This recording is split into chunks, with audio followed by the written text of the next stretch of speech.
The Committee on Rules and Legislative Administration will come to order. A quorum is present. First, because we have a longer hearing and a full room, I'm going to read this message that we often read in committee hearings. Welcoming you all to the Minnesota House of Representatives. We appreciate your interest in participation in the legislative process. To ensure that everyone can view, hear, and understand today's proceedings, we ask for your cooperation in maintaining decorum and civility throughout this hearing. For the safety, security, and comfort of all attendees, please note the following guidelines. As the committee chair, I will maintain control of these proceedings and establish the following expectations. Signs and placards are not permitted in the hearing room. Verbal outbursts, shouting, or disruptive behavior will not be tolerated. Applause or other audible demonstrations are not allowed. For safety reasons, standing or sitting in walkways or aisles or standing or obstructing at your chair is prohibited. If you require any accommodation, please speak with our sergeant staff, identified by gold ties. Troopers and House security personnel are present to ensure everyone's safety. Those providing testimony will be given specific time limits which must be strictly observed. If you received an entrance ticket, please retain it as it may be required for re-entry if you leave the hearing room. Failure to comply with these guidelines may result in the removal from the hearing room. Our goal is to conduct these proceedings efficiently while ensuring everyone has the opportunity to observe and participate appropriately. The first order of business is the minutes from April 9th, 2026. Representative Scott, would you like to move the minutes? I have thoroughly read the minutes, and I move the minutes, Mr. Chair. Representative Scott moves the minutes from April 9th, 2026. Is there any discussion? Seeing none, all in favor say aye. Aye. Those opposed, nay. The minutes are approved. The next order of business is the calendar for the day. We are proposing calendaring 20 bills for the calendar for Monday, April 20th, 2026. 18 bills, excuse me. House File 2358, Van Binsbergen. House File 3453, Hanson J. House File 3496, Harder. House File 3593, Jacob. House File 3621, Cleavorn. House File 3629, Bonner. House File 3676, Nash. House File 3762, Whitty. House File 3768, Curran. House File 3769, Curran. House File 3782, Moeller. House File 3825, Rapinski. House File 3826, Whitty. House File 3827, Duran. House File 4425, Myers. House File 4133, Moeller. House File 4467, Bierman. And Senate File 3832, Nelson. I move the adoption of the calendar for the day pursuant to Rule 1.21 and 3.33. The Committee on Rules and Legislative Administration will designate Monday, April 20th for the adoption of the calendar for the day and establish a pre-filing requirement for amendments offered to these bills. Is there any discussion? Representative Long. Thank you, Mr. Chair. I'd urge support of the calendar. Is there any further discussion? Seeing none, all those in favor say aye. Aye. Those opposed, nay. The motion prevails and the calendar is adopted. Please note that under Rule 3.33, a pre-filing deadline for these bills is now in place. The next order of business is a bill in our possession that proposes a constitutional amendment, House File 3900. Representative Igo is the chief author. And welcome, Representative Igo. I will move that House File 3900 be placed on the general register. Be recommended to be re-referred and placed on the general register. Representative Igo, go ahead and present House File 3900. Welcome to the committee. Well, thank you, chairs and members of the Rules Committee. This is a very exciting bill for the state of Minnesota and for its voters to hopefully make a decision on here this November. So the House File 3900 is a constitutional amendment that is working on amending our state constitution in regards to our school trust lands. So for a little background for the committee, our school trust lands were set up when we became a state as a way to pay for the public schoolhouse in each one of our communities. As time progressed, these lands were traded and moved away and have become consolidated, and what they create is revenue for the state of Minnesota. And that fund that has created revenue now sits at around $2.3 billion that is entitled to the education of every single student in the state of Minnesota. Right now, things have changed since they were in the past about how you manage school trust lands, how you manage interest, how you invest things to get higher returns. Because of that change, there was a task force that was passed by this legislature to look into the Constitution and think about how we bring this part of our Constitution into the 21st century. That task force worked all last year and brought us the bill that we have in front of you today. This bill would increase unencumbered dollars that each one of our school districts get from $68 to $95 a pupil upon passage. The best part about this bill, it doesn't cost the state of Minnesota a nickel, and it doesn't cost taxpayers a nickel. This is a way for us to look at the good decisions we've made as a state in keeping our school trust lands whole, and the way they've been able to continue to make investments for the state of Minnesota. We now get to go in there and fix them and make sure they're going to do what they were intended to do, which is fund public education. So members, I would encourage support of the bill, but I know I do have two testifiers with me today. One, I have our director from the Permanent School Trust Lands, as well as SBI here, who can walk through a little bit more details about the process that went through with the task force and a little bit more history for the committee. Thank you. I have on my list Andrew Kretsch, the Deputy Director of the Minnesota State Board of Investment, if you'd like to come forward and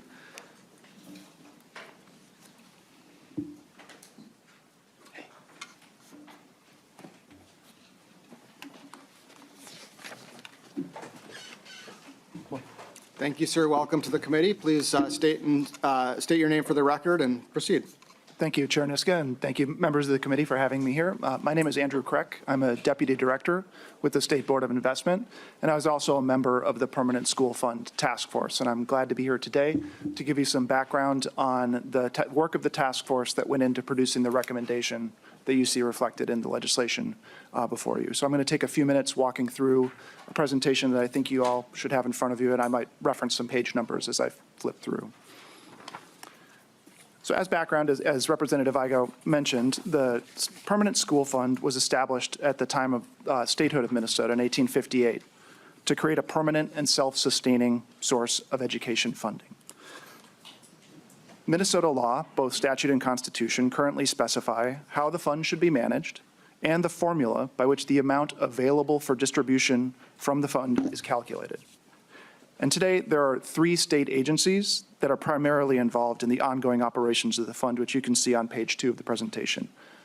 We have the Department of Natural Resources, who is responsible for managing the individual parcels of school trust lands and generating revenues from those land management activities. The revenues from those land management activities are then transferred to the Permanent School Fund. At that point, the State Board of Investment becomes involved. We take those dollars and we invest them in a portfolio of publicly traded, highly liquid financial instruments. The SBI is responsible for the investment management of that fund and for ensuring that the correct amounts are distributed from the fund.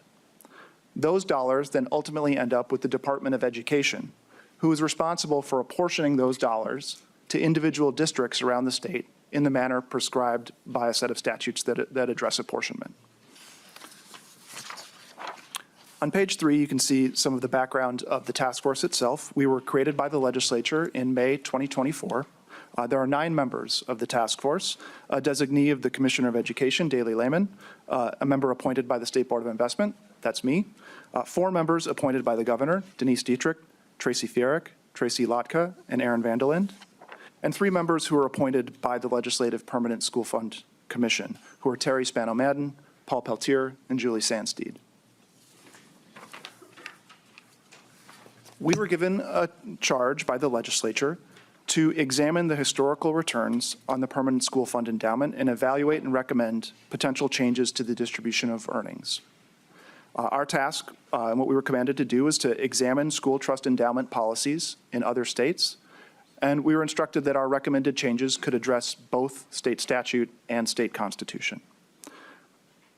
The task force members met together over the course of more than a year, from the fall of 2024 through the end of 2025, and we ultimately presented our report and recommendation to the legislature in January of this year. Now I'm on page 5. Early in the work of the task force, we started to coalesce around identifying some guiding principles that would guide our work. It's our belief as a task force that any recommendation that came out of that group needed to be aligned with these guiding principles. And they are, first, to maintain the permanent school fund as a perpetual financial resource, meaning that distributions from the fund must not unduly draw down the fund's balance or otherwise impair its ability to serve its purpose, which is to provide stable education funding in perpetuity. Second, we sought to establish a distribution policy that balances the needs of current and future students, meaning that the fund must grow in a way that preserves its purchasing power for the benefit of future generations, while also serving its mission of supporting students in the here and now. Third, we sought to ensure consistent annual distributions. We wanted to find a recommendation that we believed would minimize significant year-to-year variations in distributions to school districts in an effort to support planning and budgeting activities by those districts. And fourth, we sought to find a recommendation that allowed for adaptability in investment management so that the State Board of Investment would have the necessary flexibility to manage the fund according to industry best practices and enable us to maximize the long-term value of the fund without taking undue risk. On the next page, page 6, you'll see that the task force examined the current legal framework that governs the permanent school fund. And we identified that there are two major constraints on fund distributions that are in the state constitution today. First, distributions from the fund are currently limited to net interest and dividend income and exclude capital gains stemming from asset appreciation. Secondly, the Constitution indicates that capital gains and, if necessary, interest and dividend income must first be used to offset losses in the fund from prior years, which has the effect of potentially reducing or eliminating distributions from the fund altogether in loss recovery years. The task force concluded that the current framework has a number of issues with it. First, this framework unduly restricts fund distributions to only interest and dividends and ignores the benefit of capital gains, which, as we'll see in a moment, comprise the vast majority of the growth of the fund over time. Second, it creates an imbalance between the interests of current and future beneficiaries. Because the vast majority of the growth of the fund is in the form of capital gains, that benefit always accrues for future generations and is not used to support students in the current generation. Third, the loss recovery mechanism indicated by the Constitution could potentially result in inconsistent yearly distribution amounts. And fourth, because all of these restrictions are in the state constitution, it's very difficult to adapt to changing circumstances and to allow the SBI to manage the fund according to best practices. Flipping ahead to page 7, the task force then examined the historical returns of the fund, as was indicated to us by the legislature. And what we observed is that the performance of the fund has been very strong over time. You'll see that average investment returns over the past decade have been about 8%. They've been stronger than that in more recent years. And that's been achieved, again, with a fund that is entirely invested in fully liquid, marketable securities, highly diversified across common stocks, bonds, and cash, and in accordance with an asset allocation that's determined and managed by the State Board of Investment. In the next slide, you'll see that as a result of those strong investment returns and also as a result of land management revenues coming from school trust lands, the value of the permanent school fund has grown greatly over the last few years. It's doubled over the last 10 years and nearly tripled over the last 15 years. However, because of the constitutional limit on distributions to only interest and dividends, over that period of time, average distributions from the fund have averaged about 2.5% of the fund's value, as compared, again, with average annual returns from investment activities of 8%, in addition to land management revenues coming into the fund. On page 9, I'm going to preview the recommendation that the task force ultimately reached, and then I'll spend a few moments walking through how we arrived at that recommendation. Based on the task force research and analysis, we recommend amending the Minnesota Constitution and certain related statutes to manage the fund in accordance with the guiding principles that we just identified. The task force also recommends that the enduring principles and objectives of the fund should be articulated in the Constitution, but that specific operating details, such as the distribution policy, governance, and investment management of the fund, should be established in statute and not in the state constitution. And the specific recommendation in the report that the task force provided to you is that we recommend adopting a 4.5% distribution rate calculated based on a rolling 3-year average of the fund's market value. In the next couple slides, I'll walk through how we reached that recommendation. The task force spent significant time doing research and analysis on common policies and practices at other similar state funds, state school funds in other states around the country, as well as other educational endowments. So think college and university endowments across the country. Those college and university endowments, while not state-sponsored and backed by natural resources in the way that the Permanent School Fund in Minnesota is, they do serve a similar purpose in that they exist to provide support to their institution's educational mission in perpetuity. And in that way, their objective is quite similar to the Permanent School Fund. What we observed in that analysis, which was supported by research provided to the task force by 2 independent, nationally recognized investment consultants that work with the State Board of Investment, was that the central tendency of policies of those comparable funds was 4.5% of the average market value of the fund over the prior 3 years. The task force observed that adopting such a policy would have the effect of balancing the Permanent School Fund's current funding needs with the long-term preservation of its purchasing power and is consistent with the Minnesota Permanent School Fund's objectives. Our research also indicated that a 4.5% distribution rate based on a 3-year rolling average is consistent with the best practices amongst other educational endowments and similar institutions across the country. On page 11, you'll see that the task force also engaged in some analysis supported by SBI staff examining the potential effect of adopting such a policy on the Minnesota Permanent School Fund. So we looked at the historical returns of our fund, our fund's specific asset allocation model. We looked at historical revenues coming from Minnesota School Trust lands, and we used the SBI's forward-looking return assumptions to deliver or to generate several potential scenarios based on specific data to the Permanent School Fund. We looked at scenarios where returns were consistent with the SBI's long-term base case on capital markets behavior. We looked at scenarios where returns would be somewhat higher than that, a more robust market environment. We looked at scenarios where returns would be less robust than expected. We looked at highly volatile conditions. We looked at conditions where the future would look largely like the past, and many others. I'm not presenting all of those to you on this slide, but you'll see we reached a few conclusions from that analysis.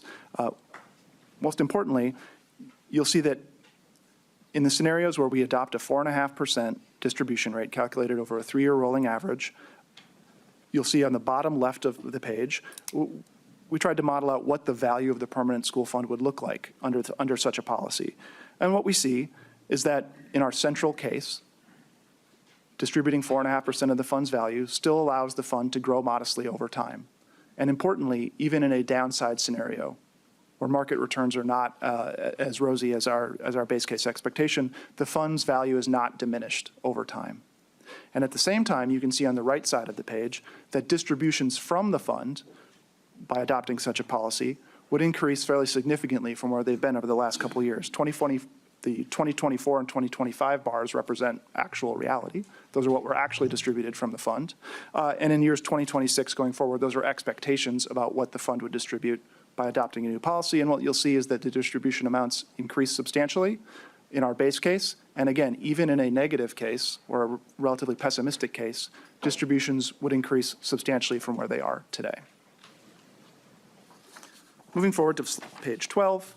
A few observations that the task force wanted to be sure were communicated. First is that selecting a distribution rate inherently represents a trade-off between current payouts and long-term growth of the fund. The task force believes that a distribution rate of 4.5% achieves an effective balance between those two objectives and can be expected to increase near-term distributions while also achieving long-term growth of the fund. We'd observe that the fund value can decline. That is the case today under the current framework, but under the new framework it would also be possible for fund value to decline. That would happen when the distribution rate would exceed the combined value of investment returns and revenues from land management. We believe that using a 3-year rolling average to calculate the distributable amount has the effect of striking a balance between reducing the year-to-year volatility of distributions to districts while also being sufficiently responsive to prolonged market downturns. Finally, we observe that the 4.5% distribution rate and a 3-year rolling average period align with industry best practices. We believe achieve an effective balance between providing stable distributions to districts while preserving the purchasing power of the fund for future generations. To conclude on page 13, the task force would like to observe that the fund has grown significantly due to a combination of investment returns and land management revenues, but that outdated constitutional and statutory restrictions have impaired the fund's ability to achieve its objective of balancing the needs of current and future beneficiaries. Our recommendation is to adopt a modern, market value-based distribution model that would better align the fund with best practices used by peer states and other similar institutions. We believe that a 4.5% distribution rate based on a 3-year rolling average can provide stable and current funding to current beneficiaries while preserving the long-term purchasing power of the fund for the benefit of future generations. The 9 members of this Permanent School Fund Task Force, after over a year's worth of research and analysis, unanimously endorsed the recommendations found in your report. I'll pause there and take any questions that you may have. Thank you, Mr. Crack. Representative Igo, is there anyone else you want to testify? The folks at SBI did a wonderful job for us, and you can see that's why they're great at their jobs, because that was fantastic. Thank you. Yes, thank you, Mr. Crack, to you and to everyone on the task force for your careful work on this and your work on modernizing this constitutional provision. Is there any member discussion? Representative Long. Thank you, Mr. Chair. Thank you, Representative Igo, and thank you to the task force members for all of the diligence that you put into coming forward with your recommendation. I strongly support this proposal, and I'm glad it's before us today. I did want to ask one question, which is I note that the constitutional language still allows discretion for the legislature to set the distributable amount. So it's 4.5% as proposed for the statutory language here. But that would be language that the legislature could revisit under this proposal. Is that correct? Representative Igo. Mr. Chair, Representative Long, yep, that is correct. So that distributable amount will be in the statute that would be activated upon passage by the voters. Thank you.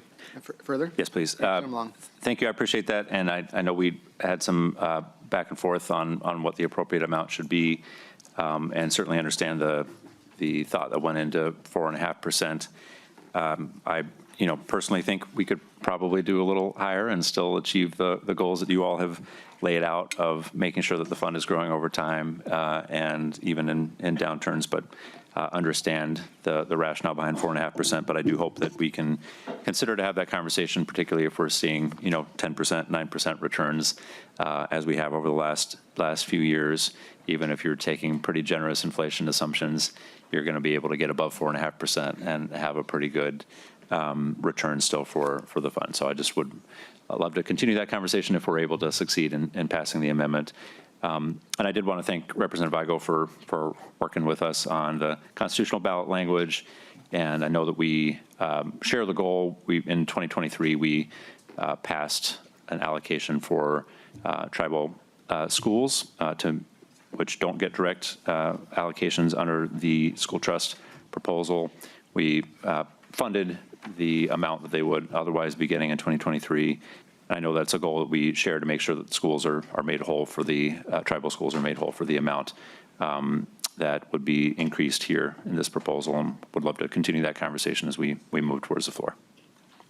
Thank you. Representative Long, so your oral amendment is on 2.29? I'm just no oral amendment? No oral amendment. All right. Thank you, Representative Long. Mr. Chair, if I could just respond to that briefly, too. Representative Igo. And thank you to you, Representative Long, as well, for the collaboration we've had on this, helping with the ballot language, but also working on the tribal schools issue. I think we're really close to finding that solution that we're working on together to make sure we take care of all the kids in the state of Minnesota. So thank you for your support as well. Thank you, Representative Igo. Representative Scott. Thank you, Mr. Chair. And Representative Igo, I'm just going to ask you to repeat something from your opening statement, and I didn't get a chance to write it down, but I think you gave like an example of the difference in amount per pupil, historically over the last few years or whatever, what it would have been if at 4.5. Thank you. Representative Igo. Mr. Chair, Representative Scott, so right now, the last distribution that went out was $68 per pupil in the state of Minnesota. Upon passage of this constitutional amendment by the voters, we would see that increase to over $95 per pupil. Thank you, Representatives. Thank you, Representative Igo. Representative Nash. Thank you, Mr. Chair. Representative Igo, thanks for the hard work and the creativity. I think you're about to see all yes votes, and I think that's just a fantastic thing to do on behalf of the students of the state of Minnesota. I know you put a lot of work into this because we've talked about it on a number of occasions, but wanted to thank you for the hard work and the creativity on behalf of Minnesota students.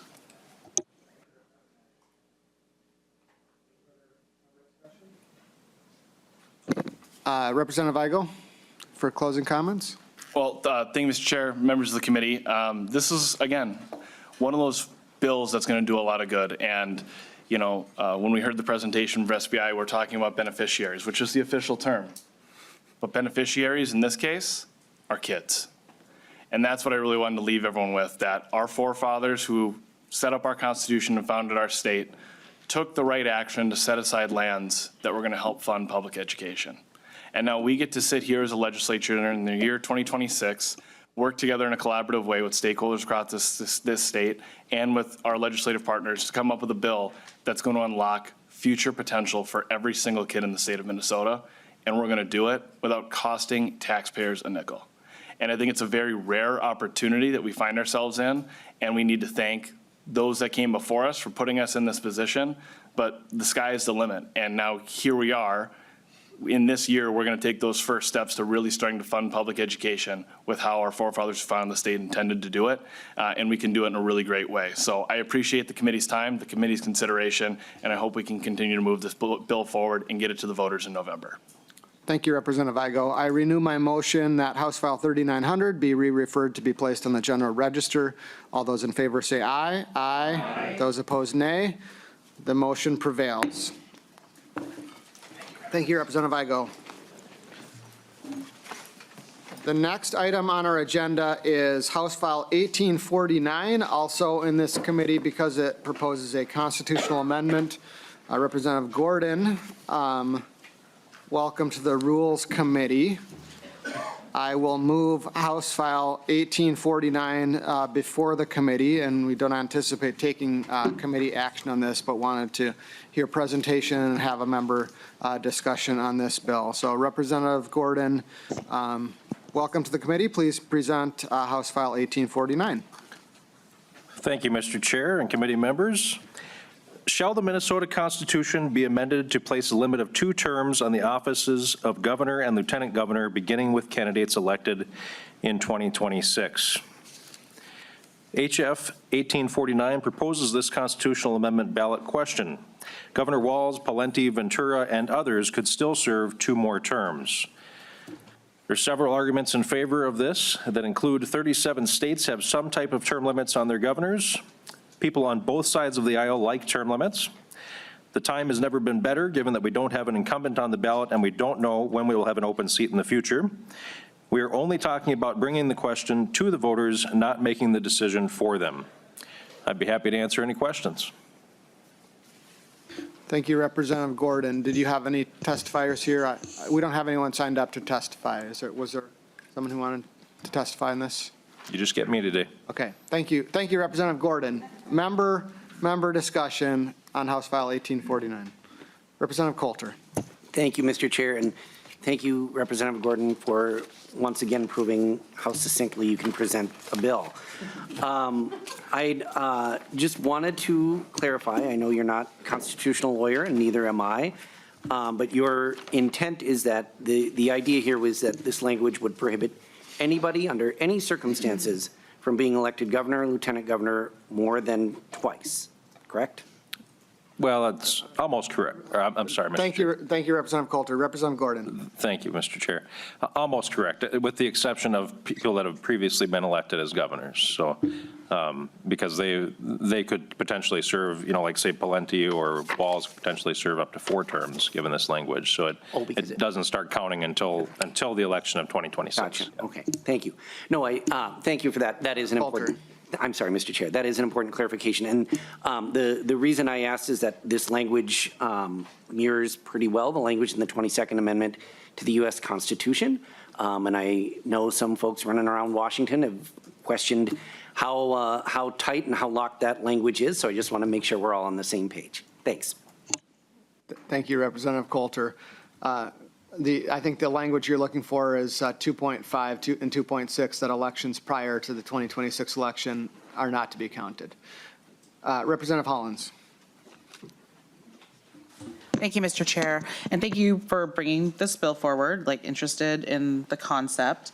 I guess my question is, how did you settle on the 2 terms versus 3 or 4, and how does that compare nationally to other states that might have term limits? Representative Gordon. Thank you, Mr. Chair. 2 terms, basically just because it's the precedent set, at the national level, and I think I don't know the exact numbers. I've looked at it, but I don't remember them off the top of my head, of course, on the term limits in other states. There's some variation. I think the majority of them are two terms. You do have 2 states that have 2-year terms and no term limits. I think that was New Hampshire and one other one, Vermont, maybe something like that. And then Virginia, I think, has 1 4-year term, and then you can't serve them consecutively, I want to say something. So it varies a little bit from state to state, but I think across the board, the two 4-year terms is fairly standard. Thank you, Representative Gordon. Follow-up, Representative Hollins. Representative Gordon, I did have a follow-up on that. The lieutenant governor term limits seem different than federal term limits in maybe some other states. So I was curious what other states have term limits on the office of lieutenant governor. Thank you, Mr. Chair. That's a great question. I'm not 100% sure on that. I guess I haven't really looked into it. When we talked about, this is kind of one of the first bills that I worked on when I was a freshman here. Well, I was still a freshman, but last year being my first year, and nonpartisan had kind of asked, well, what do you want to do? And I said, well, let's do governor and lieutenant governor, and try that. So. Yeah, I guess I don't know the answer to the question. If nonpartisan has anything they'd want to share on that, I'd be open to hearing from them. But. Mr. Gehring, we'll put you on the spot a little bit here. Mr. Chair, I've not specifically looked into these questions, but happy to take a look and get back to you. Thank you.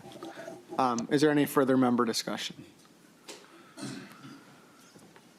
Seeing none, House File 1849 is laid over. Thank you, Thank you, Representative Gordon. Thank you, guys. All right.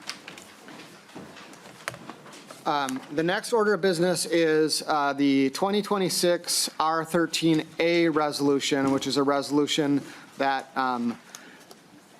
deals with a procedure for investigating impeachments involving state officers. The Rules Committee has in its possession 2 such resolutions, House Resolution 6 and House Resolution 7, providing respectively, or requesting respectively the impeachment of Governor Walz and Attorney General Ellison. This discussion arises from an understandable demand for public accountability for the multi-billion-dollar fraud scandal that Minnesotans have been embarrassed by. Minnesotans are rightfully demanding answers regarding the theft of billions of dollars of our state money in multiple overlapping fraud schemes.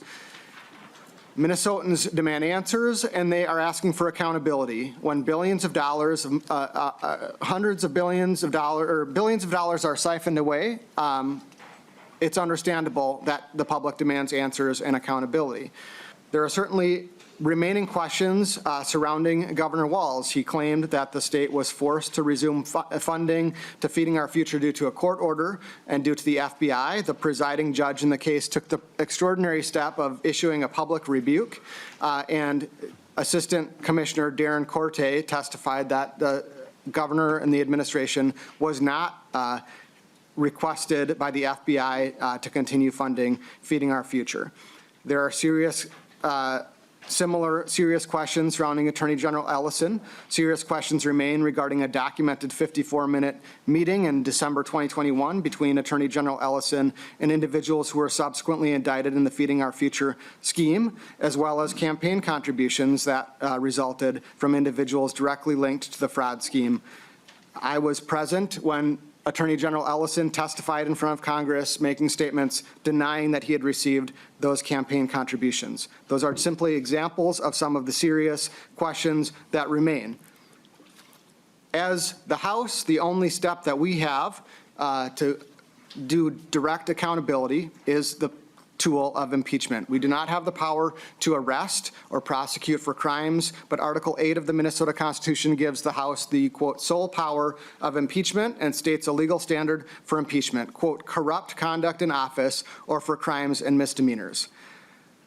That said, this is an important legal process. It is not a process for partisan politics, and so it must be treated with the utmost seriousness. It's inherently designed to balance the need for accountability with due process, and as a result of these resolutions that are in the possession of the committee, we did some research about the historical precedent for impeachment in Minnesota, other states, and as well as Congress, and the R13A resolution is before us as a result of that in that research to proceed with a structured investigation, both to establish a process for dealing with these impeachment resolutions, as well as to set a precedent for the future, because Minnesota has not had such a precedent in the past. So first, I will begin by asking Mr. Gehring to give us an overview on the history of impeachment, both in Minnesota, other states, as well as Congress, the process of impeachment, and then walk us through the R13A resolution. Mr. Gehring. Mr. Chair, sure. So I'm happy to walk through all these topics just to sort of orient the committee to the content that is a part of the resolution. And I'll start with the general principles that come from the Constitution related to impeachment, because this is a topic that I think often you'll see if the resolutions move forward, you'll see some flavors of sort of ordinary lawmaking process in an impeachment, but actually the roots of an impeachment action come from a separate article of the state constitution. This Article 8, as the chair referenced, that provides the authority to the legislature for impeachment or removal of certain officers. So the sort of top line principles from Article 8 of the Constitution provide for the House to have sole power of impeachment through a majority vote of all of its members, so that's 68 votes. And then if an impeachment resolution were to move forward from the House, it proceeds then to the Senate for a trial. So if you're using sort of a criminal law analogy for an impeachment process, I think of the House as being sort of the grand jury that decides on an indictment of an officer, and then the Senate acts as the actual jury that decides on conviction and ultimately removal of the officer from their position. The positions that are subject to impeachment under the Constitution include the governor, secretary of state, state auditor, attorney general, and judges, Supreme Court, Court of Appeals, and district court judges. And the standard, as the chair referenced, is for corrupt conduct in office or for crimes and misdemeanors. And that standard does not have a specific definition in the Constitution or in state law. That's within the discretion of the legislature, and particularly in the discretion of the House, to decide whether those standards have been met as part of its impeachment inquiry. One important item to note about the way impeachment works in Minnesota that's a little bit different than what you might have heard about federal impeachment is that once an officer is impeached by the House, that officer is prohibited from exercising the duties of their office until the Senate has taken action to acquit the officer. So effectively, an impeached officer is suspended from their position while the impeachment proceedings continue in Minnesota, and that is different than in some other examples. Impeachment is one example of, in the Constitution, of a removal power. The other removal power that members may have heard about or are aware of is the recall process, and the recall process is the process for voters to vote to remove someone from an office, including executive officers, but the impeachment power is entirely a legislative power, using the legislature's investigation and removal powers independently on its own. There have been some examples of impeachments in Minnesota history. The most recent examples of an active impeachment inquiry are all from the 19th century. So in 1895, there's a judge that was impeached, and I'll just quote from the resolution that was adopted at that time, for arbitrary and tyrannical exercise of the duties of office and disregard for the Constitution and state laws. That resulted in an impeachment inquiry by the House in that year, which ultimately did not proceed to the Senate. The House did not, the full body of the House did not vote to move the impeachment to the Senate, so there was just a committee inquiry in that year. In 1882, there was a judge who was impeached and was ultimately found guilty and removed from office. The basic allegations there were that the judge was engaged in his duties while being drunk on the bench, effectively. In 1878, a judge was impeached for, again, quoting from the resolution, overbearing and offensive conduct. The Senate acquitted the judge at that time. And then in 1873, there's an example of an impeachment where the state treasurer was impeached. He actually resigned his position, but the Senate proceeded with the impeachment trial anyway and convicted him, and he ultimately was removed from office, and as part of his conviction was prohibited from seeking that office again in the future. There have been, in more recent times, other examples of impeached state officers, not in Minnesota, but in other states. In 2023, the Texas Attorney General was impeached. He was impeached by the House and ultimately acquitted by the Senate in that state. And then in 2021, there was also an impeachment in South Dakota. The Attorney General there also was impeached. He was impeached by the House and then was ultimately convicted by the Senate in that state for statements he made related to a law enforcement investigation of a car accident that had happened around that time. And members, there are other examples of impeachments both at the federal level and other states that I'm happy to take questions about if members have them. Thank you. Mr. Chair, so that's kind of the base of what you're working from. I'm happy to walk through the resolution if you'd like me to. Thank you, Mr. Gehring. Yes, please walk through the R13A resolution. So just quickly, the R13A resolution, as the chair references, setting up a structure for an investigation within the House. The resolution is fairly straightforward, but just sort of high-level principles requires that resolutions be referred to the House Committee on Fraud Prevention and State Agency Oversight Policy for investigation. And then this resolution, through item 2, provides some minimum standards for how the committee is required to conduct its investigation, including, starting on line 17, requirement that the committee hear witness testimony related to the allegations of impeachable conduct. Item B, starting on line 19, requires the committee to collect and review evidence, including through use of the legislative subpoena power if necessary. And item C, starting on line 23, authorizes the committee to exercise other sort of inherent powers of committee, some of which are found in Mason's related to committee investigations, to ensure that their investigation is based in actual law and fact. And then on page 2, item D allows the committee to adopt other procedures to actually conduct the process in a fair and efficient manner. Item 3 on line 3 of page 2 provides for participation by the ranking minority members of the Committee on Fraud Prevention. That includes allowing the minority members to offer evidence and to call witnesses selected by them to receive testimony during at least one day of the investigation. Item 4, starting on line 8, allows subjects of an impeachment inquiry to be represented by legal counsel and also guarantees rights under the Constitution, both the federal and state constitutions and other applicable law. And item 5 and 6 are combined together for the final report of that committee. The committee is required to issue its final report that would include detailed findings from its investigation and other information and materials it may deem appropriate, and that it must do so by May 1st of 2026. And Mr. Chair, that is the resolution. Thank you, Mr. Gehring. Next, we will proceed to testimony about, again, we are taking testimony on the R13A resolution. It obviously refers to resolutions proposing impeachment of a state officer, 2 of those, which are House Resolution 7 and House Resolution 8. So I would ask the testifiers keep their comments to the process for investigation and reasons providing the legal grounds to proceed with an investigation, beginning with Representative Wiener and Representative Davis as the chief authors of House Resolution 7 and House Resolution 8. Mr. Chair, Representative Schultz? just for quick clarity, it's House Resolution 6 and House Resolution 7. Thank you, Mr. Chair. Thank you. Representative Weiner?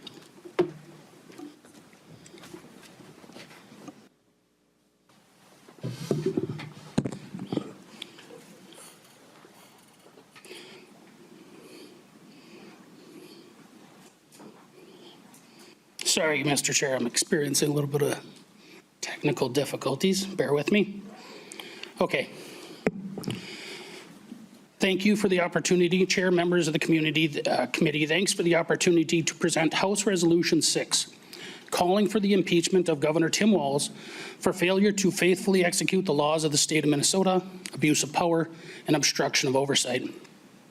Under Minnesota Constitution Article 8, Section 1, the governor may be impeached for malfeasance, nonfeasance, or corrupt conduct.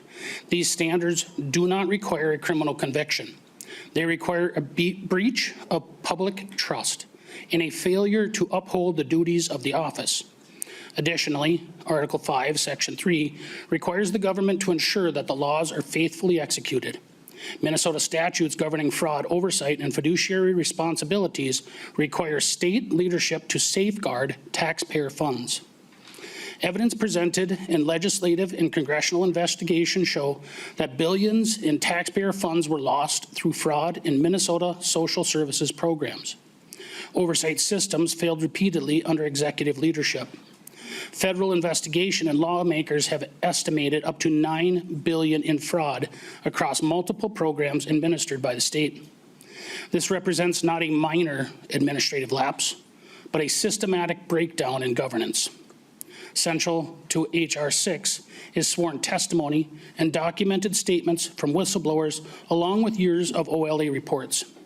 According to testimony presented before congressional committees, state employees repeatedly raised concerns about the fraud. Those warnings were ignored or suppressed. Whistleblowers repeatedly were retaliated against after coming forward. State legislative testimony further stated, Walz administration turned a blind eye in the face of countless whistleblower reports. Additional accounts point to employees who attempted to stop the fraud were marginalized or threatened. Oversight mechanisms were weakened instead of strengthened, and these actions meet the definition of abuse of power and obstruction. Nonfeasance in office is the failure to act despite repeated warnings of fraud.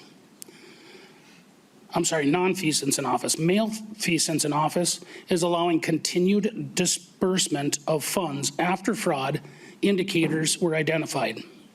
Abuse of power. Retaliation against the whistleblowers raising lawful concerns and suppression of internal reporting mechanisms. And the failure to faithfully execute the law, which is a breakdown in enforcement of anti-fraud safeguards in a violation of public trust and fiduciary duty. This was not a single incident. It was a pattern. Early warnings date back years. Continued fraud during multiple budget cycles. Escalation despite public exposure and investigations. In one of the largest cases, the Feeding Our Future fraud scheme alone involved hundreds of millions of dollars in misuse of funds. Impeachment is not about public disagreement. It's about breach of duty, failure of leadership, loss of public trust. And when the governor knows of widespread fraud, fails to act, and allows retaliation against those who speak out, that meets the constitutional threshold for impeachment. H.R. 6 is about restoring accountability. The question before this committee is simple. Did the governor fulfill his duty to protect taxpayers' dollars? Did he uphold the law? Did he respond appropriately to credible warnings? Based on the evidence, whistleblower testimony, and documented failures, the answer is no. For this reason, I respectfully urge the Rules Committee to advance H.R. 6. Thank you. Thank you, Representative Weiner. Representative Davis to H.R. 7. Thank you, Mr. Chair, for letting me testify on House Resolution 7, providing for the impeachment of Keith Ellison. Members, under Article 8, Section 2 of the Minnesota Constitution, the Attorney General may be impeached for corrupt conduct in office. A clear violation of his constitutional oath, including the failure to faithfully execute the laws or any dishonest conduct, is more than enough grounds for this House to act upon the following allegations. The people of Minnesota deserve to know why their Attorney General sat down with individuals tied directly to the Feeding Our Future fraud network, offered to shield them from investigators, and then took their money. On December 11th, 2021, while the FBI had already been investigating Feeding Our Future for 8 full months, Attorney General Keith Ellison met with a group directly tied to the fraud network at an off-site location. On the secret audio recording of that meeting, Ikram Mohammed, who later pleaded guilty to wire fraud, specifically talked about Safari Restaurant, Afro Deli, and the Feeding Our Future network. She described key elements of how the fraud network operated and complained about state agency scrutiny. I urge everyone to listen to that recording in its entirety.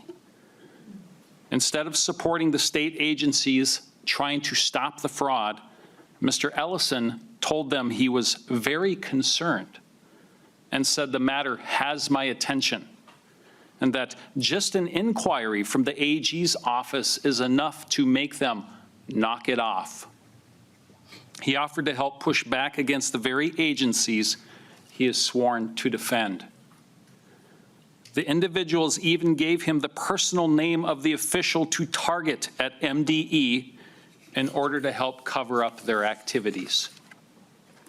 9 days later, on December 20th, 2021, $10,000 in campaign donations flowed into his campaign and family PACs from people tied directly to that meeting, including the brother of Ikram Mohammed, Gandhi Youssef Mohammed, who just last week pleaded guilty to money laundering. This meeting was not constituent service. It has the clear appearance of corrupt conduct in office. The state's top law enforcement officer sided with people tied to an active fraud probe against the agencies his office represents. Minnesotans lost hundreds of millions of dollars meant for children's meals, while the Attorney General accepted donations from that same network that stole the money. In February 2026, when confronted under oath by U.S. Senator Josh Hawley, Attorney General Keith Ellison looked him in the eye and he denied taking their money. That statement was false. Ellison denied taking campaign contributions from the fraud network 9 separate times during that exchange. It appears he lied under oath before Congress, which is a violation of 18 U.S.C. 1621. Again, the people's lawyer met with suspects in his official capacity as Attorney General, then pledged to give money to his campaign. He then offered to run interference against state agencies investigating the fraudsters, even going as far as texting his staff during the meeting to look into this. And then days later, he received maxed out donations from the network. When directly asked by a U.S. Senator this last February, the Attorney General denied taking their money, yet the records show otherwise. And members, I've included in your packets a spreadsheet from his campaign finance report showing the donations received, along with an article showing he returned the money nearly 4 years later after intense public scrutiny. I urge the committee to move forward with this motion, Mr. Chair. Members, we have a historic amount of fraud taking place in our state. Historic actions are warranted. Minnesota deserves accountability and transparency with its constitutional officers. To those who would argue that the Attorney General knew nothing of the fraud, Chairman James Comer's House Oversight Committee heard testimony from multiple whistleblowers including current state employees. Many of these individuals, some of them Democrats, testified under oath that Governor Walz and Attorney General Keith Ellison knew about the Feeding Our Future fraud as early as 2019 and 2020, yet deliberately turned a blind eye while $300 million of taxpayers' money vanished. They also reported being retaliated against. These brave individuals deserve our gratitude, not condemnation. As a former investigator in the Medicaid fraud division within the Attorney General's office, Kesa Magan wrote that top Democrats suffered from a feckless fear of being called racist or Islamophobic. He stated that Walz and Ellison's image has been tarnished because politicians looked the other way, while fraudsters exploited both the Somali community and the state's political cowardice. Now, that's coming from someone who worked in the Attorney General's office. Feeding Our Future defense attorney Ryan Pasiga told the New York Times no one was doing anything about the red flags. It was like someone was stealing money from the cookie jar and they kept refilling it. I have included pertinent articles and documents to back up all of these claims. As you do your due diligence to investigate these findings, you will clearly see that this was not incompetence. It was a choice, a political choice that cost Minnesota taxpayers billions of dollars. Members, we have the opportunity to do what is right and hold our constitutional officers accountable. Thank you. Thank you, Representative Davis. I have four other folks who signed up to testify before the noon deadline yesterday to sign up to testify. Mr. Chair, I do have questions for Representative Weiner and Representative Davis. If Representative Davis and Representative Weiner would sit close by so you're ready for member discussion, we'll handle it then, if that's all right. Thank you. Representative Howard. Thank you. First on my list, I have Faye Bernstein and Alan Lisdahl, followed by Jody McCarthy and Nathaniel Olson. So again, so we have time for member discussion. I'd ask that you keep your testimony to the 2-minute time limit that was posted, as well as keep your testimony related to the resolution and the reasons for proceeding with an investigation. Ms. Bernstein, go ahead and state your name for the record and my name is Faye Bernstein. Chair Niska, members, thank you for allowing me to speak today. I'm one of those whistleblowers, and I am a current state employee. And I'm also a Democrat. I've only voted Democrat, and that's why I think this is a really sad day for me. I consider myself a very loyal person. I have worked at the state agency I'm at for 20 years. I believe I've had 3 jobs since I graduated from college. I've lived on the same block for 20 years. I'm kind of a ride or die person. But I want you to know my experience. And what happened to me was 7 years ago, I was what I would consider at the top of my game. I was in one of those rare times in life where you really enjoy going to work and you know that you are doing a very good job and life was really, really good.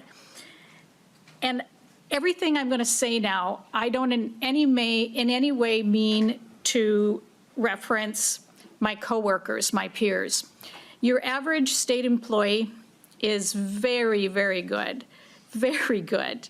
I'm not unique in any way. I'm not uniquely smarter than anyone else or uniquely able to notice fraud any more than anyone else. I'm just a regular state employee. All of my comments and my concerns are really about the leadership and those that have appointed that leadership. So about 7 years ago, I noticed risky contracts that I was seeing. I had a promotion and I, for the first time, was seeing many contracts, more than just my own. Everything was sort of funneling through me and my work area. And so I started going up the ladder for the next 6 months, as a person would do, and talking to my supervisor, then their supervisor, and up and up. And so what I found was that I was really kind of getting nowhere. So after that first thing of noticing these things and realizing I was getting nowhere, I then realized that we had incredibly unqualified leadership. Not only did people not really know the solution to what I was bringing, but they really didn't even understand what I was saying. And that didn't make a lot of sense to me, because looking at their salary and their job title, this is something they should have clearly understood and said thank you and proceeded to solve it. And that isn't what happened at all. What actually happened is the messenger gets shot. I became a very unpopular person amongst leadership there. And the retaliation in the smear campaign is strong. I was called everything from incompetent to, a favorite is racist. You people who speak about fraud at state agencies, the first thing that leadership goes to is racism. And that is very hard to take. It is humiliating. It is career killing, obviously. Who is going to hire someone who is considered racist? So at some point in that period of time in 2019, there was a poster put up at the agency, and it had 3 names on it. It was one of those posters that was sort of that, if you see something, say something kind of thing. And there was 3 names on the poster that we were to contact if we had concerns about fraud, waste, or abuse. And so I was working with those three people. And over the next year, those 3 people really made my life about as miserable as it could be. That was a period where my son was young. He's a teenager now, he's with me. But he was young at that time, and I used to sit on the front step of my house and cry because I didn't want him to see me cry. Because you don't want a young kid to see that. And those 3 names. Okay, let me just talk about those 3 names. One is our ethics officer in the agency I work at. She called me to tell me that if I spoke in front of the legislative committee, that I would likely be fired. So that's our ethics officer.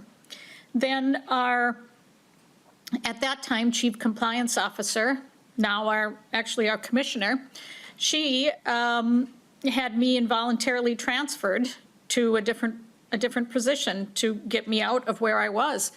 She called me on a Saturday along with our HR representative and told me that when I returned to work the next week that I had a new job.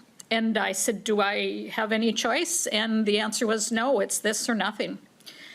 And the third person on that list, who was our director of auditing, so he's an auditor, he completely outed me. I reported fraud to him, and what he did is call up the person I was reporting on and said, Faye Bernstein just told me da-da-da-da about you, just completely outed me, which, as you can imagine, led to more of me crying on my front step.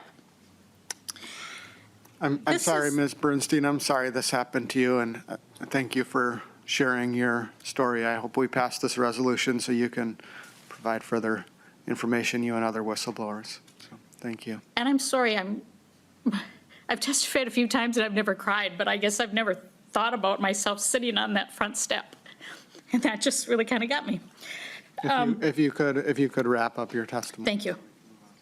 So this did not end. It continues. I speak to individuals from other agencies. As recent as last Monday, 3 days ago, I spoke to individuals from another agency, and this is precisely what is going on. The retaliation continues, the fraud continues, and there is no accountability. There is absolutely no accountability. And what that makes me repeatedly think of is the cartoon with the dead horse on the table, and everyone is walking around thinking, should we get a new saddle? Should we give the horse a new name? Should we train the rider better? And of course, that's not going to solve it. I don't have any sage wisdom. I'm, like I said, an average state employee, but I grew up on a farm and I know a dead horse when I see it. Thank you, Ms. Bernstein.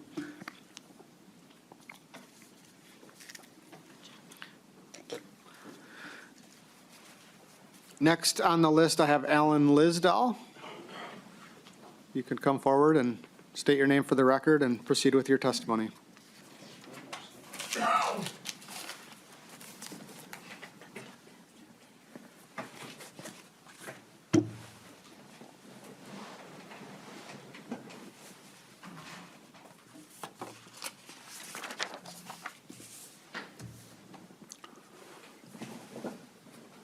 Chair Niska and committee members, I am Alan Lisdahl. I don't come here with a law degree or a bunch of years of experience as a politician. I am but a voice crying in the wilderness. I was born and raised in a small town just north of here. It was a time and place where I experienced the true Minnesota, where doing the right thing was expected and being responsible and kind to your neighbor was just the way it was. Oh, and we were, don't you know, we were proud to be from Minnesota. Skol Vikings and the Purple People Eaters, don't you know. Now, when I travel out of state and people find out I'm from Minnesota, they say, oh, where all the fraud, corruption, and chaos is happening? Things appear to have gone terribly wrong under your watch, Governor Walz. As the top elected official, how could you have turned an apparent blind eye to unprecedented corruption, and fraud? You have sown discord, distrust, and dishonor instead of order, integrity, and tranquility. You have embarrassed our state. Is this what you returned to Minnesota to do after your time in Washington? Having served over 20 years in the military myself, I understand what it means to swear an oath. As a top-level military and elected official, you have taken an oath, and that becomes a sacred duty. That duty spells selfless service. Or did you somehow forget that? Billions have been stolen from the people and distributed to those pursuing unjust activities. We have patiently suffered in the hope that you would govern with truth and wisdom. We trusted you. You betrayed us. You let us down. If the lawlessness continues, you, Governor Walz, will be sentencing Minnesota to 1,000 years of darkness. Again, is that your intent? A line has been crossed beyond the consent of the governed. You have brought dishonor and shame to my beloved Minnesota. Thank you, I drove Mr. from 2.5 hours away to testify in these few brief moments because Minnesota is that important to me. The immediate solution to this fraud and corruption is that our legislators and the judiciary move swiftly and justly. Whoever has ears, let them hear.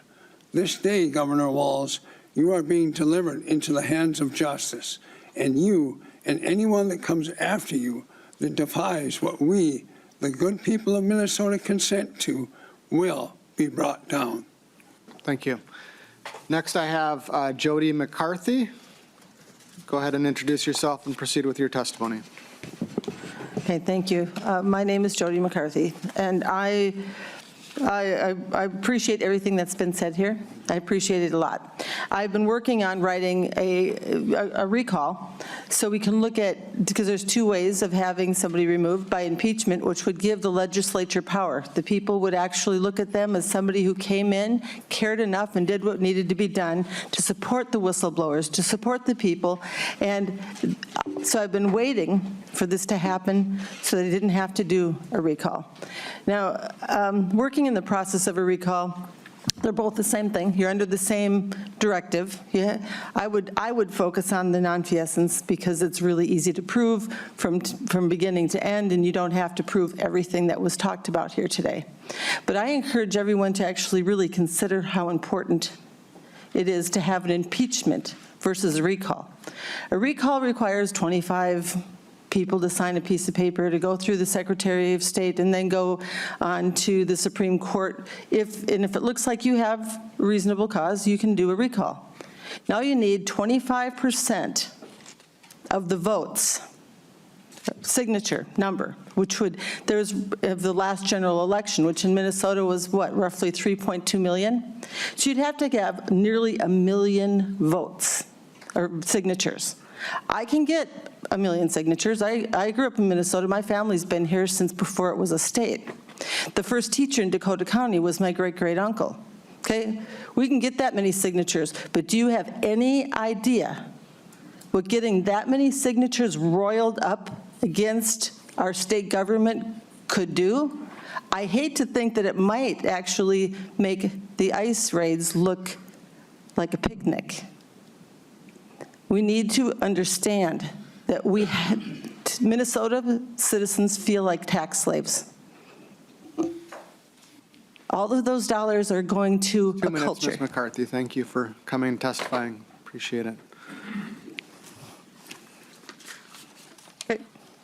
Next, I have Nathaniel Olson. Please state your name for the record and proceed with your testimony. Good morning. Thank you, Chairman. I'm Nathaniel Olson. I'm the disability advocate for the state of Minnesota, and I'm here to testify for Governor Walz's impeachment. As a disability advocate for the state of Minnesota, I have seen nothing more than fraud happening over our state. I sat in an ICS home getting ready to go on vacation and understanding that I was under a guardianship that said that they would care for me. When they completely lied to me, I knew very well that these people do not care. I urge people to vote yes to impeach Governor Walz because here's why. Taxpayer dollars are being thrown overseas to fund a terrorist group. If you look at the United States Constitution, that is in Article 3, that is treason. Governor Walz doesn't care about the Minnesota people, nor does he care about girls being protected, nor does he care about the disability people that are being suffering and abused and being homeless.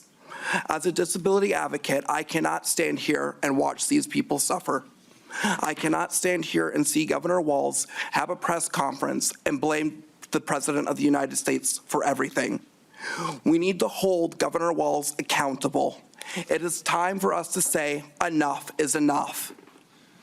Governor Walz needs to go and suffer the consequences because I cannot sit here and watch these people suffer. So I urge everyone to vote yes to get rid of this governor. Keith Ellison has no place to serve as the Attorney General because he does not care about the Minnesota people either. It's quite interesting that we can have 100,000 people show up for the Nose Kings protests, but I'm wondering where are the protests for the disability people? I'm wondering where are the protests for the families that have lost their kids in the state of Minnesota? Governor Walz can sit back and watch the people suffer because it's good for him. Thank goodness he was not Vice President of the United States because he cannot run the state of Minnesota. And why would we think he could run the United States if he cannot keep his own citizens safe? And Amy Klobuchar, she'll be Governor Walz 2.0 because she will continue the fraud. Thank you, Mr. Representative. So that's the public testifiers that signed up in accordance with our notice. So we'll move next to member discussion. First, Representative Howard. I can defer to Leader Long first. Or, go. Okay, I guess I do have questions for either Representative Wiener or Representative Davis.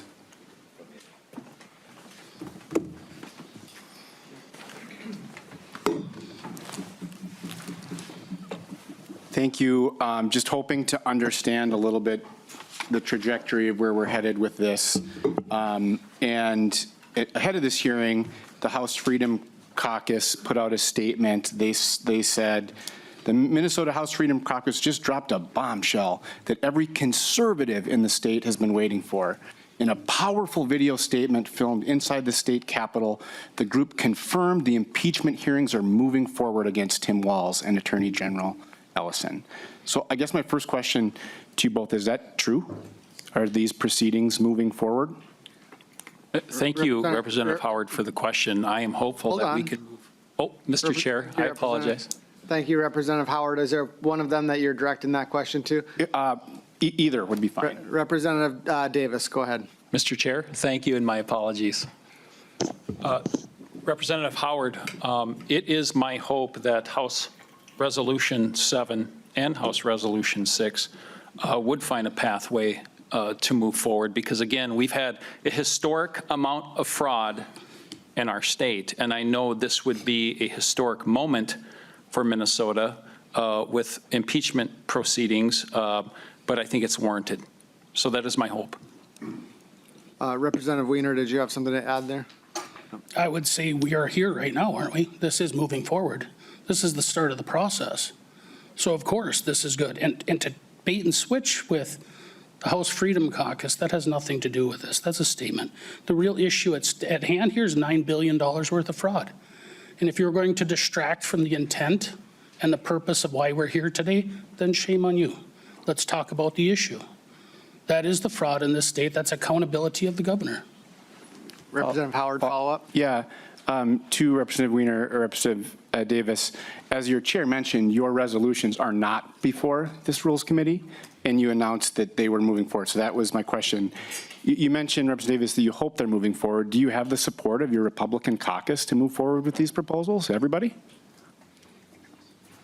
Or Representative Davis or Representative Wiener? Representative Davis or Wiener?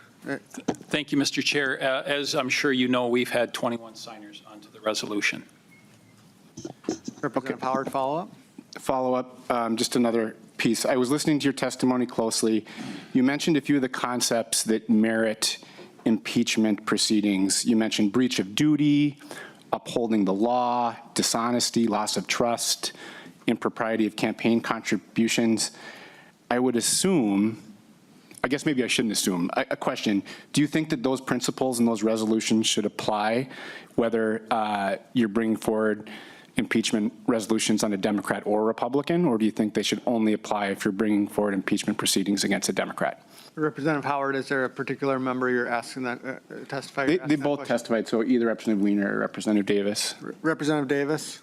Thank you, Mr. Chair, and thank you for the question. Yes, see, for state constitutional officers anyway, we have the sole authority in the Minnesota House to impeach and to move forward with impeachment proceedings. It's right in our Constitution. So I don't care if you have an R or a D by your name. Representative Wiener, did you want to answer that question? State the question again, please. Representative Howard. The question is, do you think these principles that you laid out should apply whether charges are brought against a Democrat or Republican, or should they apply only if you're bringing forward a charge against a Democrat? Well, Representative Wiener. Thank you, Mr. Chair. Accountability should apply whether you're a D or an R behind your name. There should be 67 Republicans and 67 Democrats in favor of this impeachment, because there should be accountability. We are accountable to the taxpayers in this state. And when $9 billion worth of fraud takes place, I would expect a moral outrage whether you have a D or R behind your name. So therefore, yes, we should have more support on this from both sides of the aisle, because I do believe out in the public, they're upset. They're angry when every dollar that we spend here is coming out of somebody's pocket, and they are struggling to get by. And we've heard this again and again, bills that come to the floor from both sides of the aisle, and we hear people are struggling. So to know that when they pay in their check, when they pay in their taxes, and $9 billion are frauded, there should be a justifiable anger that should take place, and it is taking place across the state, and they want accountability. And that's why these articles of impeachment are here. Representative Howard, follow up? Yep, follow up. And the reason I asked that is because, in your statement, you said that you've dropped this bombshell that every conservative in the state has been waiting for, and it led me to believe this might just be partisan in nature. Also in that statement, you referenced Walz and Ellison pushed radical policies that left Minnesotans paying the price. The pushing of radical policies meriting impeachment, I think, raises questions about whether this is a partisan project or not. But I'll give you guys, both of you, Representative Wiener, Representative Davis, a couple more chances to help kind of assuage my concerns that this just might be political in nature. I'm curious about, the resolution states that this would be for corrupt conduct in office or for crimes and misdemeanors. And so I'm trying to establish where that line is for folks. I'm curious, would you think allegations of sexual abuse are grounds for impeachment? Representative Howard, are you asking that question to one of the particular testifiers? Either Representative Davis or Representative Wiener. Representative Davis. Thank you. Point of parliamentary inquiry, Mr. Chair. State your point of parliamentary inquiry. What does sexual misconduct have to do with House Resolution 6 or 7, which are the impeachment proceedings that, and the impeachment resolutions that we are discussing today, and more specifically, the resolution to send these investigations to the Fraud Committee? Mr. Chair, we are not discussing House Resolution 6 or 7. We're discussing House Resolution 13A. Can you stick to that, please? I think the point of parliamentary inquiry is well taken as it relates to R13A. I don't see anything in it about sexual misconduct. Certainly, I would think that if there was a resolution proposing impeachment of a state officer for sexual misconduct, I expect Representative Davis and Representative Wiener would both think that that should be referred for further investigation. I guess that's my question. Representative Davis. Mr. Chair, you're absolutely right. But to the point of conservatives wanting justice, accountability, and transparency in the state, absolutely, Representative Howard, but not just conservatives. You just heard from a whistleblower, a testifier who's a Democrat who wants to see the same thing in her state, Representative Howard. Thank you for the question. Well, that's not what you said in your statement that you posted as the Freedom Caucus. But I would note that, of course, Howard, I didn't recognize you. Oh, you have some further follow-up? I do. Yeah. We do have a few other people on the list. I'll try to be quick. Gotta wrap it up. I would note that, of course, President Trump has been accused by more than 20 women of sexual assault. I don't think there's any instances. Mr. Chair, point of parliamentary inquiry. What does that have? You don't have the floor, Representative Davis. Representative Davis, I have the floor. I'm trying to establish, if this isn't a partisan project, I would assume there's instances where you've all called for the impeachment of President Trump, who's been credibly accused of assault, who's been charged with 34 felony counts, been charged with racketeering for overturning the free, fair election. I'll just have just one or two more questions because I think they're really relevant since there's a lot of discussion about fraud. Would you think illegally firing more than a dozen inspector generals whose job is it to track fraud, would that be an impeachable offense for corrupt conduct in offices for crimes and misdemeanors? Representative Howard, I don't think your statement is fine. I don't think further discussion about those questions is relevant, especially in light of the fact that President Trump has been impeached twice by the U.S. House of Representatives. So I don't think you're making the point that you think you're trying to make. Democrats have impeached President Trump over many of the allegations that you're talking about. That doesn't really go to the question of whether the R13A resolution should be adopted by the Rules Committee. So thank you, Representative Howard. Representative Schultz. Can I just finish? I won't ask another question, but just to wrap. Briefly. I'll just briefly wrap and say that I think everybody can see what's going on here. Amid serious times with families facing serious economic challenges, this is a fundamentally unserious proposal by a fundamentally unserious party who isn't interested in governing. Gas prices are rising because of Trump's illegal war in Iran. Healthcare, housing, childcare costs are spiking. We have hospitals closing. Yet this is what we're going to do today? A bill that's absolutely going nowhere, dead on arrival, aimed at, sticking an eye on the governor and the attorney general. We get it. We get it. You guys don't like the governor and Attorney General. You don't like that the governor led us through unprecedented economic times and then won election handily. You don't like that he's balanced the budget on time every year of his, and you don't like his policies that you call radical, like paid family leave and helping kids. And you don't like Attorney General Ellison for the ways he stood up to Trump. And at every turn, you're having complete silence on a president who basically has an impeachable offense on any day that ends in Y. And so it's tough to take this serious. And I think what Minnesotans want us to do with the last remaining bit of session is to focus on the issues they care about. Let's help make lives more affordable. Let's actually get stuff done instead of just catering to a narrow band of folks and the narrow band of legislators that seem to have Wall's derangement syndrome. Mr. Chair. Representative Schultz. Thank you, Mr. Chair. I appreciate the fact that we are sitting here today discussing one of the most significant moments in Minnesota's political history. Since 1858, our state has never been in the sort of crisis that we are today. Never before in our history. Never before in our history has a member of this legislature, let alone two of them, let alone the other members of this legislature who've signed on to these very resolutions, ever before brought impeachment resolutions versus any member, any constitutional officer in Minnesota, ever before. Not through any other scandal in state history has this happened. So what brought us here? What brought us here? Not following the law, not enforcing the law, which is the role of the executive branch.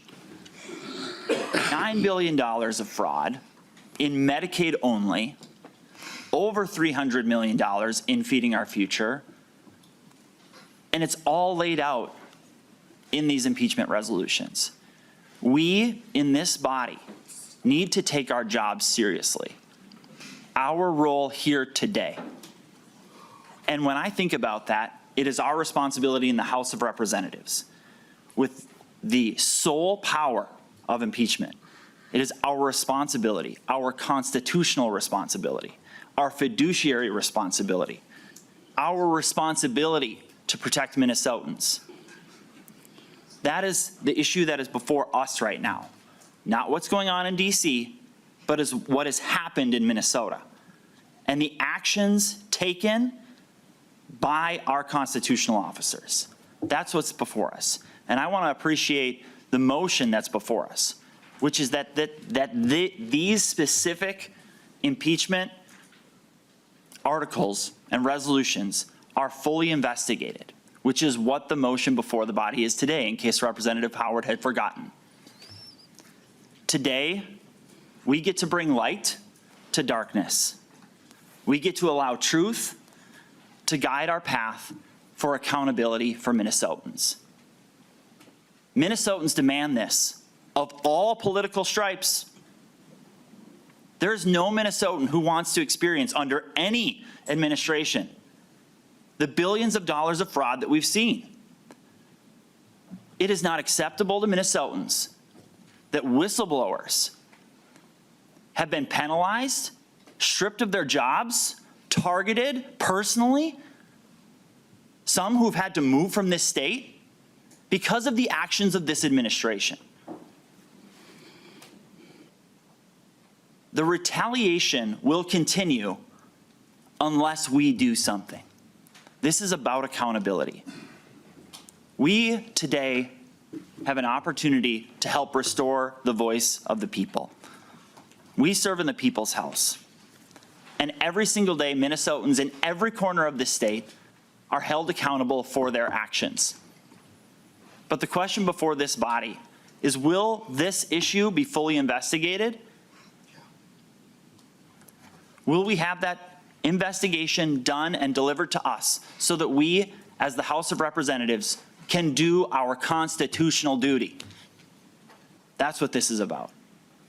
And so, to my friends across the aisle, if you don't want to join us in demanding accountability, let that be your legacy. That you will allow any administration of any political stripe to not enforce the laws that we pass. This is a conscious decision that we get to make today. Let's investigate. Let's vote yes. Thank you, Representative Schultz. Representative Jordan. Thank you, Mr. Chair. The resolution on impeachment investigations is dumb, and I don't understand what we're doing here. Have there been crimes, charges, and convictions for our executives? No. Do we impeach Minnesota's elected officials just because we don't like them? No. Have there been criminals and scammy businesses that have ripped off our government? Yes. And are there actual solutions to prevent that from happening in the future? Also, yes. We could be working on those instead of doing this and listening to people just air grievances against Keith Ellison and Tim Walz. We actually have a fraud committee that could be doing this, but they haven't heard any bills to actually crack down on fraud, so I don't know what they're doing either. And this is exactly the kind of political stunt that has taken over our politics and just blackpilled an entire generation of kids. You're obviously just doing this for social media clips, as social media clips have already been referenced. This is for campaign emails and fundraising. And this just makes me so mad as a millennial when I think about what my generation has just really experienced, which is just avoidable mass shooting after avoidable mass shooting. We see politicians doing garbage like this rather than doing anything about it. We had the opportunity to vote on gun bills that would prevent another generation from experiencing that same trauma that my generation has experienced. And there's not a single Republican that could stand up there and say we need to protect children from mass shootings in school. I also just think of the economic realities where so many young people right now have just lost hope that an average job can help them afford basic necessities. Even if you do everything right, you're being ripped off by huge insurance corporations that you all here in this body defend. It is actually impossible for millennials at this point. The average age of new home ownership in this country is 50 years old. We also know that home ownership is the easiest ticket to the middle class. Instead of focusing on solutions like we should be in this committee, we're instead focusing on this and airing petty grievances. We don't have a working health care. This is the most wealthy country in the world, and people are forgoing care that they need to live because it's too expensive, and we're instead just holding a political circus for Action for Liberty. It's embarrassing for this entire body. It's not serious, and we actually know that every member of your caucus doesn't agree with this. Only 28 people in your caucus have signed on to it, in a caucus of, what, 67? That's not the majority of your party. It's great that we're talking about accountability. Like, that's a thing that we should be talking about is accountability, but instead we're doing performative outrage. And I don't care. Like, this doesn't matter. Like, the federal government is just killing Minnesotans in Minneapolis for no reason. They're violating their basic rights and killing them. And then lying to all Minnesotans and saying that Renee Good and Alex Preddy were domestic terrorists. That was a lie that our federal government did. Where is the accountability for that? No one seems to care that this was all covered up, evidence was stolen, and not being even shared with the BCA. This also, I mean, no one even seems to care about the Epstein files where Donald Trump is listed as going and being a friend of Jeffrey Epstein. And anyway, people are already interrupting to say we can't talk about the Epstein files. We can't talk about all of these things that we need to be talking about. Instead, we're engaging in this political circus. This is another just simple, stupid distraction because two of your members skipped an education committee to go drink and came back to the House floor inebriated with one of them carrying a gun. Which, by the way, as Mr. Gehring pointed out, the impeachment that actually happened in Minnesota was because a judge was intoxicated in his courtroom. So that was a real impeachable offense that happened, and it was conducted here in the House. But that's not what we're talking about here. This is an insane waste of time. I can't believe this is what the Republican caucus is choosing to spend their limited committee time on, and it is embarrassing. So, Mr. Chair, I hope we don't waste time in this committee again like this. Thank you, Representative Jordan. Representative Coulter. Well, thank you, Mr. Chair. You know, counting my time as staff, excuse me, this is my 15th legislative session. And I want to thank Representative Schultz for bringing it back to the thing that we're actually talking about here, Resolution 13A, because I think some of your own members maybe don't know what we're talking about here. And this resolution is the most harebrained thing I think I have ever seen. Impeachment is a serious thing. It is basically a legal process to overturn the will of the voters. This resolution tasks the fraud committee, and it is a fraud committee.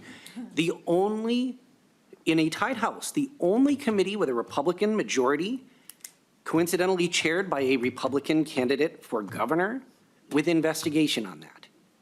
Doing that is insulting to Minnesotans who think our votes should actually count for something. I would honestly feel more comfortable if we just picked a random committee out of a hat. Here you go, good luck, Ag Committee. I actually would trust the Ag Committee. In 33 days, this legislature is done. We're going home. A lot of us will not ever come back as legislators. And this is really how we're spending our time? Minnesotans expect us to solve problems. This creates them. This resolution, and I want to be clear, I'm talking about the resolution, not the person whose fever dream I can only imagine this emerged from, is stupid. Next year, tens of thousands of Minnesotans will lose health care and more will go hungry. And this is what we're doing? Right now, it costs more to send a kid to childcare than it does to the University of Minnesota. It also costs too much to send them to the University of Minnesota. And this is what we're doing? Minnesotans, including DFLers, want an OIG bill that works, that can go after the fraud. And this is what we're doing? Folks are sick of us fighting all the time. Folks are sick of the partisan pot shots. And I'm not naive enough to think that any of that's going away anytime soon. But more than that, more than any of that, what folks are sick of, with all the serious things that they have going on in their lives, is politicians who treat the decisions that we make in this place that matter in their lives like a game. And when Republicans vote to end the session 9 weeks early, when your members ditch committee to go day drinking, and when you pull stunts like this, I don't blame them. Representative Scott. Thank you, Mr. Chair. And, you know, I want everyone in this room and everyone in the public to imagine for a moment, if you will, that $9 billion worth of fraud would have happened under Governor Tim Pawlenty. I would say that probably he would have been forced to resign by now. I'm just speculating, but based on my history in this place, there's always a double standard. And Representative Jordan, you're talking about petty grievances. $9 billion in fraud is a petty grievance. Taxpayers, today is tax day, the day that the government extracts money from you that involuntarily, okay? A petty grievance of $9 billion, and we talk about affordability, $9 billion would go a long way towards helping affordability in the state of Minnesota for people that can't even afford to put gas in their car right now. And to call this idea harebrained, Representative Coulter, $9 billion, holding people accountable for $9 billion in fraud, I don't see as harebrained, and I don't think the people of Minnesota do either. You talk about Representative Howard of every day ending in Y. Every day ending in Y is a new fraud story in the state of Minnesota. It's embarrassing, and it's expensive, and it ticks most people off. It ticks me off a lot as a taxpayer who just paid thousands of dollars in taxes. The people of this state want accountability. That's why we're here today. It's not because of what President Trump did. It's not because of what something J.D. Vance said. It's not any of that. This is what is within our power as state legislators to bring before the legislature and this committee to hold elected officials accountable. The governor needs to be held accountable for this fraud. The Attorney General lied before Congress. That's no small thing. Tell me if those weren't Republicans, what you would be doing. Have some intellectual honesty here. Care about the people of Minnesota and all the fraud that's happening in this state. And try for just 1 minute to hold people accountable regardless of what their party affiliation is. Thank you, Mr. Chair. Thank you, Representative Scott. Representative Cagle, briefly, we're Thank you, coming up on Mr. Chair. Yeah, time. and this is brief. I think, what I have a problem with is the sincerity of this, and if we're talking about holding people accountable, then it should be a standard across the board. If any single Republican had stood up and said, I think, talking about assaulting women is bad, or, shooting residents in the middle of the street is not what this administration should be doing. Maybe taking $500 million planes from Qatar, this pay-to-play system is something that is really happening. And so I find this completely hypocritical, because you want to apply some standards to some people, but not all people. And so if we're talking about holding our leaders accountable, I would pray that you guys would step up and say that what is happening at the federal level is also wrong. And maybe if that were to happen, we would take this a little more seriously, because we see what is happening at the federal level. We see the pay to play. We see the Trump meme coins and how much money the Trumps are making off the presidency. But yet that's all okay. So let's apply this evenly. I would love to hear a single GOPer stand up and say that what the president is doing is wrong. And then maybe I'd believe that this is coming from an honest place. Representative Cagle, Washington Democrats have pursued impeachment over and over again. Representative Nash. Thank you, Mr. Chair. And thank you, Mr. Chair. I guess my question would be, where does accountability begin here in the state of Minnesota? We swore an oath when we were sworn in as state representatives, and our colleagues in the Senate when they were sworn in as senators, to uphold the laws of the state of Minnesota. We can't impeach anybody in Washington. We don't have that privilege of voting in that chamber of Congress or the Senate. So the question remains, where does accountability begin here in the state of Minnesota? And what I've heard from my colleagues on the DFL side of the aisle today is a deflection away from the things that we've heard. Just continual deflection. Oh, look the other way. We're not going to focus on the fact that Attorney General Ellison has a recording where something is credible enough, and here's the important part, credible enough to move along the process to look into it further. That's the question before us. This is not the impeachment hearing. This is whether it gets moved on to the next station and looked into and ultimately gets transmitted to the Senate. If you are truly interested in exonerating the people who are being looked at today, then move it along. Don't leave it up to just the DFL members log jamming it in the Rules Committee. Recognize that accountability, and I think it was Representative Coulter said that we need to respect the will of the voters. The voters sent us here to also hold the executive branch accountable if malfeasance happens. That is also the will of the voters, Representative Coulter. We cannot just say, oh, well, this happened, it's in the past, deflect away with federal issues. We have a job that we swore to uphold, that we would hold the executive branch accountable. That is given to us in our duties as legislators. It's an exceptionally important duty that we have, and you should take that duty exceptionally seriously. I think that what you're trying to do is create a furor around not talking about what's actually before us.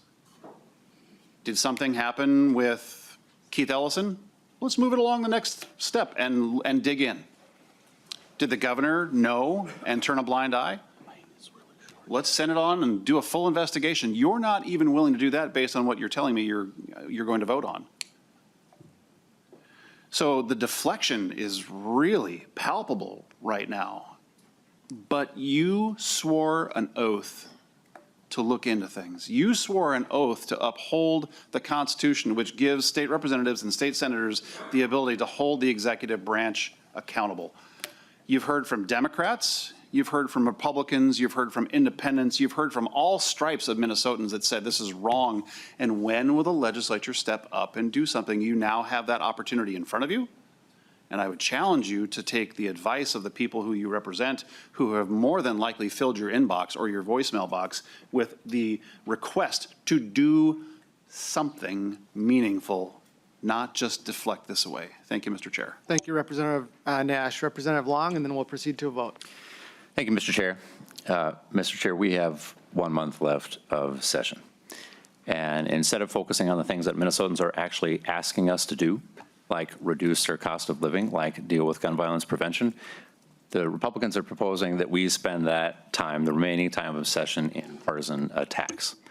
It's not a shock to me that you all want a Republican governor and you all want a Republican attorney general. Well, guess what? The voters will have that opportunity to make that decision in November. But what is shocking to me is that you all want to use the next month that we have available in committee, even on the floor, to spend our time platforming what are basically Republican campaign speeches when we could be using that time to legislate. I get that you all have written off session. You already voted to adjourn early. Your members are leaving to go drink in committee. We have a new vice chair of this committee. But the public is asking us to actually do things that help them. They are facing real economic challenges with cost of living. They are dealing with the aftermath of Operation Metro Surge. They are asking us to take action on gun violence prevention. They are asking us to take action on actual bills that would address fraud. And yet, we are here debating this nonsense. Minnesotans want us to act. We are ready to act.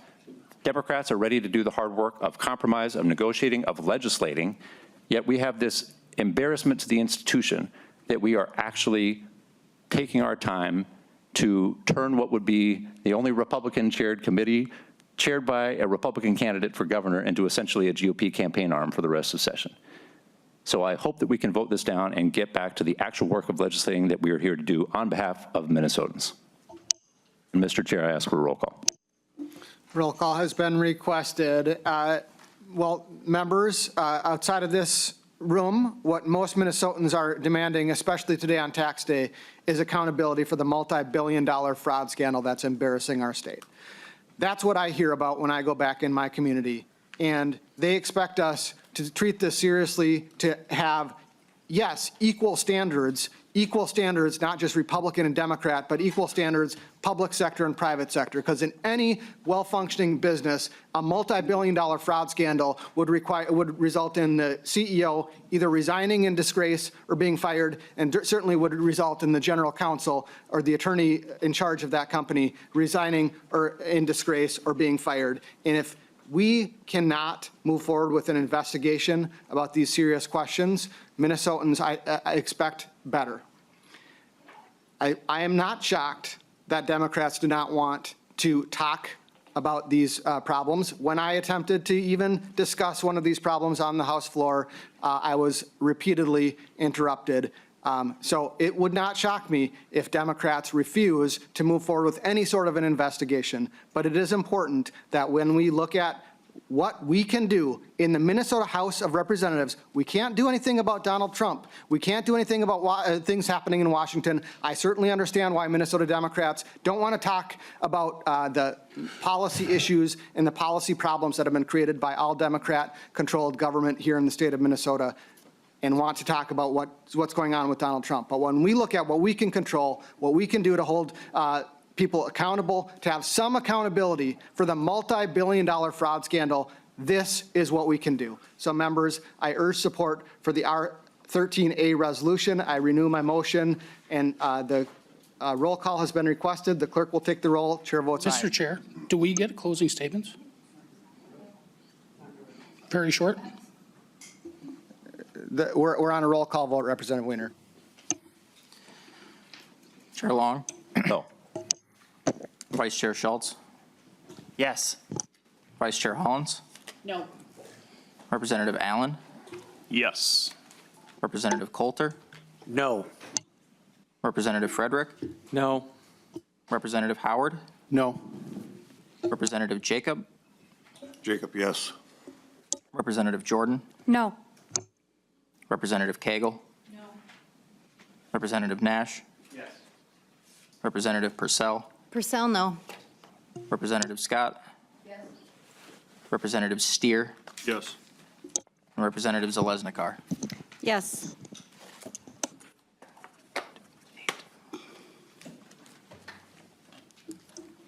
There being 8 ayes and 8 nays, the motion does not prevail. That concludes our agenda for today. The meeting is adjourned.